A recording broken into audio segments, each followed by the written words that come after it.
Halo teman-teman semua, jumpa lagi di podcast bersama Ikatan Wajib Pajak Indonesia. Halo Pak Rinto, masih semangat hari ini Pak? Selalu semangat Mas untuk menegakkan keadilan di dunia perpajakan. Oke, luar biasa Pak Rinto ya. Jadi melalui IWPI, Pak Rinto sudah mengirim surat keberatan kepada KY, Komisi Yudisial, sehubungan dengan dugaan manipulasi atau dugaan kong kali kong atau dugaan apa istilahnya ya, penipuan terhadap rakyat ya oleh beberapa oknum. Bahkan di KAI sendiri ya. Nah, bagaimana nih, IPP menanggapi Pak Rinto? Nah, ini kita kali ini adalah khusus menyoroti calon hakim agung Budi Nugroho, kawan. Oh, Budi Nah, Nugroho, oke. Budi Nugroho, langsung aja kita. Hmm, Nah, ini Mas. Nah, ini kan Budi Nugroho ini seharusnya tuh nggak lolos Mas, tapi tiba-tiba kok dia lolos tuh Mas. Kalau secara oke administratif tidak lolos seharusnya. Ya itu kita oke. menyurati kepada KY perihal keberatan dan permohonan peninjauan ulang pencalonan Dr. Budi Nugroho SH SEM Hum Hmm, sebagai calon hakim agung Kamar Tun khusus pajak. hmm, Merujuk pada pengumuman Ketua Komisi Yudisial Indonesia nomor 8 Peng garing PIM garing RH titik 01 titik 03 garing 05 2025 tentang hasil seleksi kualitas calon hakim agung Republik Indonesia tahun 2025 yang berkaitan dengan pencalonan Dr. Budi Nugroho. Selanjutnya hmm, disebut CHA khusus pajak untuk Kamar Tata Usaha Negara khusus pajak hmm, melalui jalur non karir, Mas.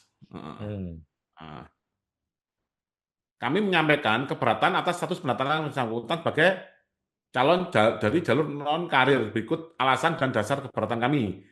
Calon hakim khusus pajak memiliki jam terbang 6 tahun sebagai hakim pengadilan pajak, hakim karir, dan 13 tahun sebagai pejabat Widya Iswara hakim non karir, sehingga CHA khusus pajak tidak memenuhi syarat menjadi CHA khusus pajak berdasarkan pasal 7 Undang-Undang Mahkamah Agung. Nah, hmm, jadi dia combine, Mas. hmm, Jadi dia combine antara karir dan non karir, Mas. Nah, bahwa kekuasaan kehakiman menjalankan prinsip due process of law mengharuskan pemenuhan ketentuan formal bagi setiap hakim yang bermaksud mencalonkan diri sebagai calon hakim agung.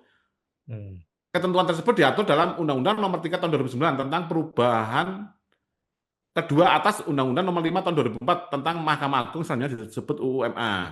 Hmm. Due process of law adalah prinsip fundamental dalam sistem hukum yang menjamin setiap individu memiliki hak diperlakukan secara adil dan sesuai dengan prosedur hukum yang berlaku oleh negara atau otoritas publik. Hmm. Ini merupakan pilar utama dalam melindungi hak dasar warga negara dari kesewenang-wenangan kekuasaan. Hmm. Pada set PP Kemenq tidak ditemukan profil CHA khusus pajak. Hmm. Nah, sehingga terkait masa jabatan calon hakim agung khusus pajak merujuk pada laporan LHKPN, hal ini untuk memastikan pemenuhan persyaratan pengalaman paling sedikit 20 tahun sebagai calon hakim agung, sebagaimana Hmm. diatur pasal 7 huruf A angka 6 Undang-Undang MA. Merujuk pada laporan LHKPN pertama kali pada tahun 2019 dan laporan LHKPN tahun 2024, dapat disimpulkan bahwa masa jabatan calon hakim agung khusus pajak terhitung sejak LHKPN sebagai hakim pengadilan pajak tersebut pertama kali dilaporkan yaitu tahun 2019 dan terakhir 2024. Hmm. Nah, ini 2019, Mas. Nah, Hmm. ini 2024. Berdasarkan lampiran laporan LHKPN tahun 2019, CHA khusus pajak menjabat sebagai hakim pengadilan pajak sejak tahun 2019 sampai saat ini tahun 2025. Terhitung pengalaman CHA khusus pajak selama 6 tahun, Mas. Hmm. Dari 2019 sampai dengan tahun 2024. Oleh karena itu, berdasarkan masa jabatan tersebut dapat dipastikan bahwa CHA khusus pajak tidak memenuhi ketentuan pasal 7 huruf A angka 6 Undang-Undang MA yang mensyaratkan pengalaman paling sedikit 20 tahun sebagai hakim karir untuk pencalonan sebagai calon hakim agung. Ini, Mas. Hmm. Nah, untuk dianggap menjadi hakim agung, calon hakim agung sebagaimana dimaksud pasal 6B harus memenuhi syarat. Ini, Mas. Berpengalaman paling sedikit 20 tahun menjadi hakim, termasuk paling sedikit 3 tahun menjadi hakim tinggi. Nah, ini, Hmm. Mas. Selanjutnya, IWPI akan menjelaskan apakah CHA khusus pajak tersebut memenuhi kualifikasi hakim non-karir meskipun statusnya kini adalah hakim aktif di pengadilan pajak. Jadi ini dia combine Mas, antara dulu pas di karir sama di hakim pengadilan pajak Mas. Di Hmm. combine untuk memenuhi 20 tahun tadi Mas. Hmm.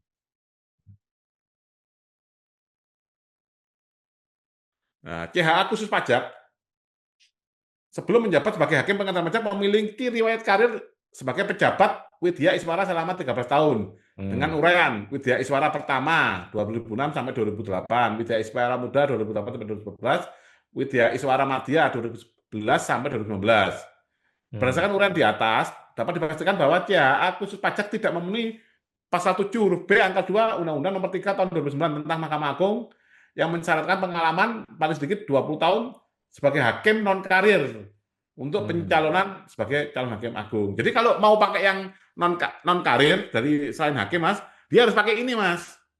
Nah, Ah. 2006 sampai 2019, berarti berapa tahun Mas? 13 tahun Mas Awan. Hmm. Nah, ini sama dia di compare Mas. Hmm. Dia seharusnya dia kalau mau terpilih mendaftar menjadi calon hakim jangan ngelamar di hakim dulu gitu loh Mas. Sabar Hmm. dulu sampai sekarang kan gitu Mas.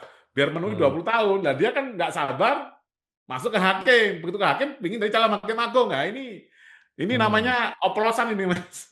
Oplosan. Oke.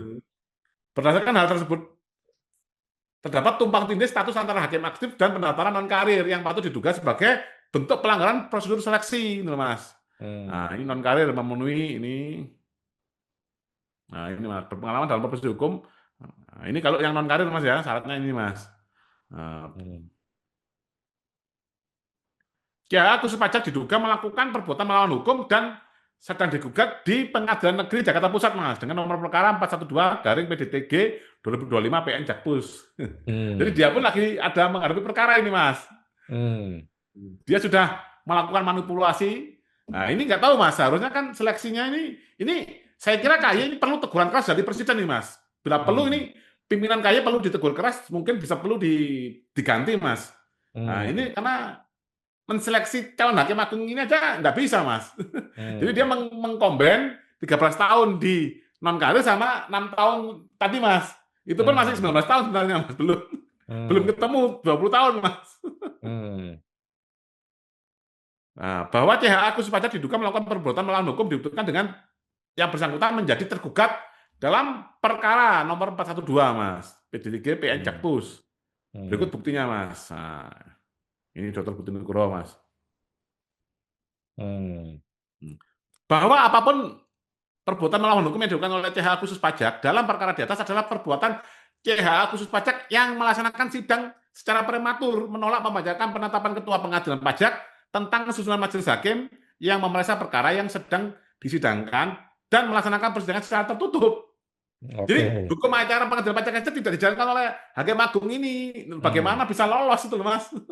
Nah Hmm. ini penting, jangan sampai nanti Anda, contohnya ini ijazah ya Pak Hmm. Jokowi ini Mas yang bahkan sampai presidennya apa jabatan presidennya sudah selesai, sekarang baru rame-rame digugat Mas.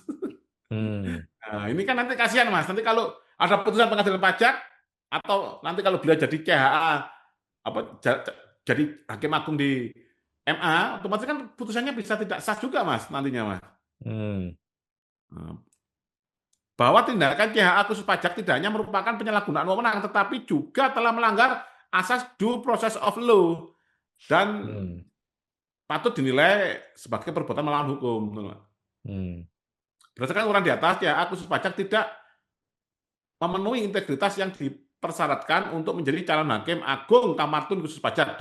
Dengan demikian, CHA khusus pajak diduga telah melanggar ketentuan kode etik dan pedoman perilaku hakim KEPPH. Hmm. Sehubungan dengan uraian di atas, kami meminta kepada Komisi Yudisial Republik Indonesia untuk melakukan verifikasi ulang terhadap status kepegawaian dan jalur pendaftaran CHA khusus pajak sesuai dengan pasal 7 Undang-Undang MA dan pedoman seleksi hakim agung. Hmm. B. Meninjau ulang legalitas pendaftarannya melalui jalur non-karir. Dan apabila terbukti menyalahi ketentuan, membatalkan atau mencabut status pencalonan yang bersangkutan. C. Melakukan klarifikasi terbuka kepada publik terkait status dan proses administrasi calon tersebut sebagai bentuk akuntabilitas dan pelibatan masyarakat dalam pengawasan seleksi Hakim Agung agar proses seleksi calon Hakim Agung berlangsung secara objektif, profesional, transparan, dan akuntabel sesuai dengan prinsip due process of law. D. Memperhatikan hukum yang sedang berlangsung terhadap yang bersangkutan dalam perkara 412 PDDG PN Jakpus yang dapat memengaruhi objektivitas dan kelayakannya dalam menduduki jabatan Hakim Agung. Jadi nanti apabila dia nanti jadi Hakim Agung, sebentar dia tergugat, wah dia bisa intervensi kasus ini, Mas. Nah, demikian keberatan ini kami sampaikan sebagai wujud partisipasi publik dalam menjaga integritas keadilan dalam seleksi Hakim Agung. Kami meyakini bahwa Komisi Yudisial akan merespon keberatan ini dengan penuh tanggung jawab demi tegaknya hukum dan kepercayaan masyarakat terhadap lembaga peradilan. Seperti itu, Mas. Oke. Ya ada komben itu, Mas. Yang teman-teman adalah komben atau istilahnya oplosan, Mas. Oke. Yang pertama kali yang dioplos, Mas. Jadi kalau Wapres mau dipaksakan jadi Wapres itu harus mengubah Mahkamah Konstitusi, yang kali ini nggak perlu ya. Undang-Undang MA tidak perlu diubah, tapi langsung dihantam sama dia. Ya, dan bagian yang seleksi yaitu KY bisa meloloskan itu, Mas. Jadi, waduh ini kasihan wajib pajak di seluruh Indonesia, Mas. Kami kasihan bahwa uang kita dibuat ini, Mas ya, untuk kerja yang tidak ini, Mas, dari aparat-aparat ini, Mas, penyelenggara negara ini yang kurang kompeten menurut saya, Mas. Ya, oke. Terima kasih IWPI ya yang sudah kirim surat keberatan kepada KY. Ini ada satu diduga oknum hakim ya, oknum calon hakim, jalur karir dia gagal, jalur non karir tidak qualified tapi sengaja diloloskan. Udah gitu dia masih bersengketa di pengadilan. Artinya dapat dianggap dia berpotensi sebagai pelaku kejahatan. Bahaya sekali kalau orang seperti ini lolos jadi hakim agung di Mahkamah Agung. Bisa celaka kita semua. Oke. Baik, terima kasih Pak Linto. Kita jumpa lagi Pak di podcast berikutnya Pak. Makasih Pak. Oke, sama-sama, Mas. Oke.